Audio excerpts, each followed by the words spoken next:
গ্রামের মানুষ সুখে দুঃখে একসাথে থাকে। তারা বাহিরে গিয়ে বিনোদন করতে না পারলেও তারা গ্রামের মধ্যে একসাথে অনেক বিনোদন করতে পারে। তেমনই আমাদের গ্রামে আজকে বার্ষিক ক্রীড়া অনুষ্ঠান এবং সন্ধ্যায় সাংস্কৃতিক অনুষ্ঠান হবে। সেই আনন্দে আমার ছেলে যেমন খুশি তেমন অনুষ্ঠানে পার্টিসিপেট করেছে।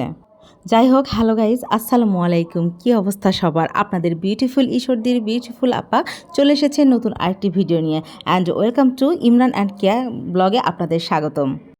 আমার ছেলে আজকে যেমন খুশি তেমন সাজে অনুষ্ঠানে পার্টিসিপেট করেছে। সে সেজেছে ফিলিস্তিনি আহত শিশু। দেখেন তো ফিলিস্তিনি আহত শিশু হিসেবে আমার ছেলেকে কেমন লাগছে। ও তো ফিলিস্তিনি আহত শিশু সাজবে। আমার কাছে এসে আমি বসে আছি, আমার কাছে হঠাৎ করে এসে বলছে, আম্মু আম্মু আমি ওই ক্রীড়া অনুষ্ঠানে খেলেছি কিন্তু আমি কোনো প্রাইজ পাই নাই, আমাকে যেমন খুশি তেমন সাজে অনুষ্ঠানে কি কিছু বানিয়ে দেবে? আমি তো পড়লাম বিপদে যে ওকে আমি কি বানিয়ে দেবো, আগে থেকে কোনো ডিসিশন নাই। এই তো তারপরে সবাই চলে এসেছে আমাদের কিছু বানিয়ে দাও। তো আমার ছেলেকে বানিয়ে দিয়েছি ফিলিস্তিনি আহত শিশু। আর তারপরে সেজেছে হচ্ছে, এটা কি সেজেছে? এটা হচ্ছে আবু সাইদ সেজেছে। আর তারপরটা কোনো কিছু না পেয়ে একটা পিস্তল নিয়ে বলছে আমি পুলিশ সেজেছি। তো সবাই যখন প্রিপারেশন নিচ্ছিল তখন ওরা একা একাই চলে যাচ্ছে। সেই দিনকে কি যে গরম আর রোদ, তার মধ্যে বাচ্চারা একা একাই যাচ্ছে সেই মাঠে যেমন খুশি তেমন সাজা অনুষ্ঠানে। আমি যদি জানতাম এত দেরি করে অনুষ্ঠান হবে তাহলে আগে আমি যেতে দিতাম না। আমি তো যাচ্ছি, এই তো আমরা যাচ্ছি। আমরা তো আমার বোনের মেয়ে, আমার বোন, আমার একটা ভাইয়ের বউ, আমরা তো যাচ্ছি হচ্ছে সেই 2-3 ঘন্টা পরে। আমরা আমাদের গ্রামের মধ্যে দিয়ে যাচ্ছিলাম। আমাদের গ্রামটা অনেক সুন্দর। আসলে আমাদের গ্রাম এখন গ্রাম নেই, তারপরও যতটুকু আছে অনেক সুন্দর। আসলে ওখানে আমার জন্মস্থান, সেটা কি সুন্দর না হয়ে পারে? এই যে আমার পেছনে গরুগুলো বাঁধা আছে, বাগান, তারপরে কত সুন্দর জায়গা। তারপরে এখানে এসে এই তো আমরা ফিল্ডে চলে আসছি। আমরা চলে আসার পরে দেখি আমার ছেলে গরমে দাঁড়ায় আছে। এত মানে অবস্থা যে তার মুখের দিকে তাকানো যাচ্ছে না। তারপরে দেখি আবার প্রধান অতিথি চলে এসেছে। প্রধান অতিথি যখন আসে তখন এই তো সবার সাথে কথা বলতেছিল। আমাদের এখানকার প্রধান অতিথি এমন কোনো মানুষ নেই, আমাদের গ্রামের সবাই তো এখানে উপস্থিত হয়েছিল আর সবার সাথে সাক্ষাৎ করেছে। এমনকি আমার ছোট্ট ছেলেটা, তার সাথেও সাক্ষাৎ করেছে সে। এই তো যারা এই ক্রীড়া অনুষ্ঠানে যারা দায়িত্ব ছিল তারা হচ্ছে প্রধান অতিথিকে আমন্ত্রণ জানিয়ে নিয়ে আসছে। তো আমার দুলাভাই সামনে আসছে, আমার ছেলেকে ডাকছে, আসো আসো প্রধান অতিথির সাথে দেখা করতে হবে। তো সে এই তো আমার ছেলে যাচ্ছে আমার ছেলে প্রধান অতিথির সাথে দেখা করার জন্য সামনে এগিয়ে যাচ্ছে, আমার দুলাভাই নিয়ে যাচ্ছে। আর আমার দুলাভাই আমার ছেলেকে অনেক ভালোবাসে।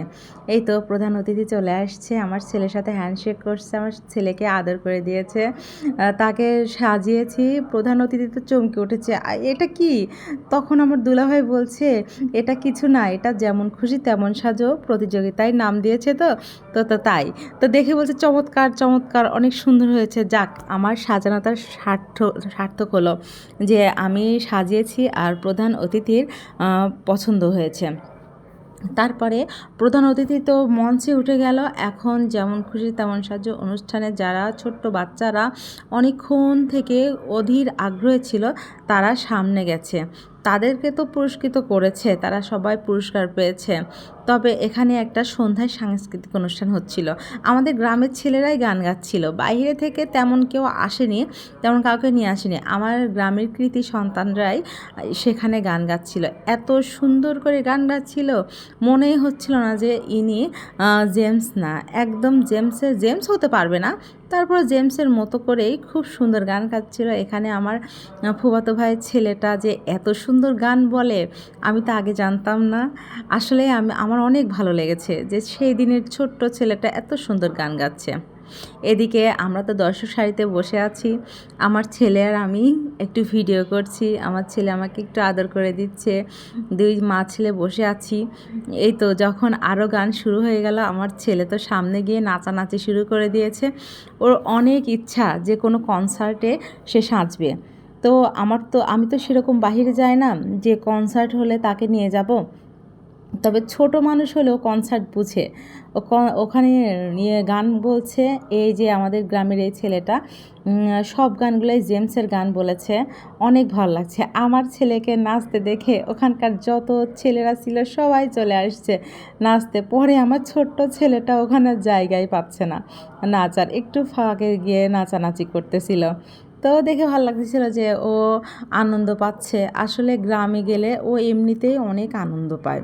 তারপরে আমরা যেখানে বসেছিলাম প্রচুর গরম ছিল, যার মতো করে যে একটু ফাঁকা ফাঁকা হয়ে বসেছে, তারপরেও সবাই হাতে পাখা এনেছে, কেউ চার্জার ফ্যান এনেছে, এনে বসেছে। গ্রামের অনুষ্ঠান বলে কথা, দেখতে হবে না? গ্রামে একটা বছরে একটা অনুষ্ঠান হয়, সেখানে সবাই ছিল। আমি আমার বোনরা সবাই একসাথে বসেছিলাম, সামনে গান হচ্ছিল, সবাই গানের তালে তালে নাচানাচি করতেছিল। আসলে সে আহামরি শিল্পী না হলেও অনেক ভালো লাগতেছিল। তো আমাদের গ্রামেরই আমাদের গ্রামের না, পাশেই পাকশি এলাকা থেকে একজনকে নিয়ে এসেছিল। তো তিনি গান গাচ্ছিল, পাংখা পাংখা গান শুনে তো সব বাচ্চারা নাচতেছিল। আমার ছেলে নাচতে নাচতে বারবার বলে, আম্মু আমি মঞ্চে উঠবো, মঞ্চে উঠবো। আরে সেদিন করে একটা পিচ্চি ছেলে, সে বলে মঞ্চে উঠবো। আমাদেরও মঞ্চে উঠতে ভয় লাগে, আর আমার পিচ্চি ছেলেটার ভয় লাগে না মঞ্চে উঠতে? সে মঞ্চে উঠে নাচানাচি করবে। তা বারবার আমি বলছি, যাও যাও তুমি মঞ্চে উঠো। ও তো একা একা কিছুতেই মঞ্চে উঠবে না। আর এই যে এখানে যে ঠেলাঠেলি লাগছে, আমি তো ভেবেছি আমার ছেলেটা ওখানে চটকায় না যায়। আসলে গ্রামের অনুষ্ঠান বলে কথা তো, এখানে যতজনকে নাচানাচি করতে দেখতেছেন কেউই গেছিল না, সবাই ভয় পেয়েছিল। আমার মামাতো ভাই ওখানে ছিল, ও মেনটেন করতেছিল, ওর ভয়ে কেউ সামনে যাচ্ছিল না। যখন এই মেয়েটা মঞ্চে উঠে বলে, না নাচলে কি গানে তাল আসে, গান মজা লাগে, তো সবাই আসো না, একটু নাচো আমার সামনে। তখন আমার সেই ভাইটা যখন বলল আচ্ছা সবাই আসো, তখন সবাই আসছে।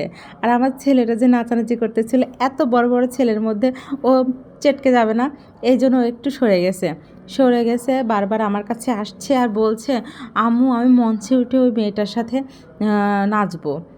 আমি কি বলতে পারি তুমি ওইভাবে গিয়ে নাচো? হ্যাঁ, সে তার মামার সাথে উঠে পড়েছে।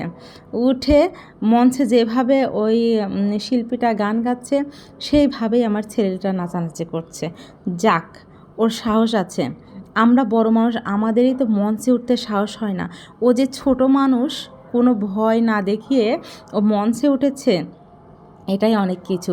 যাই হোক, ও ভবিষ্যতে ওকে দিয়ে কিছু করাতে পারবো। ও গান নাচ যেটাই হোক শিখে মঞ্চে তো দাঁড়াতে পারবে। যাই হোক, আমার ভিডিওটা আজ এ পর্যন্তই। আমার ভিডিও যদি আপনাদের ভালো লাগে তাহলে ভালোবেসে পাশে থাকবেন, আর যে যেখান থেকে দেখছেন অবশ্যই কমেন্টে জানাবেন কে কোথায় থেকে দেখছেন। আমি তো ঈশ্বরদীর মেয়ে, আমি ঈশ্বরদী থেকে ভিডিও দিচ্ছি। প্রিয় ভাই বোনেরা, আপনারা যে যেখান থেকে দেখছেন সবাই ভালো থাকবেন।